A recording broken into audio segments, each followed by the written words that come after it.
শ্বশুর বাড়িতে বেড়াতে গেলে মানুষ নিয়ে যায় দই মিষ্টি, আর আমি নিয়ে যাই কি জানেন? ডিএক্সএন এর ব্ল্যাক কফি।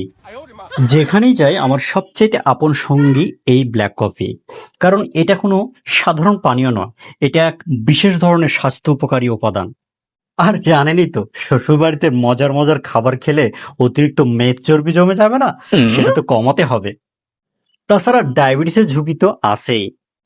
এছাড়া শ্বশুর বাড়ির পোলাও কর্মা খেলে গ্যাস্ট্রিকের ভয় তো আছেই। সারাদিন জার্নির ধকলে মাথা ব্যথা, সেটা তো আরেকটা সমস্যা। সারাদিন এনার্জেটিক আর ফ্রেশ না থাকলে শ্বশুরবাড়ির সুন্দর সুন্দর জায়গা কিভাবে ঘুরবেন বলেন? আর এই সকল সমস্যার সমাধান একটাই, ডিএক্সএন ব্ল্যাক কফি। আর তাই এটা হচ্ছে আমার নিত্যদিনের সঙ্গী।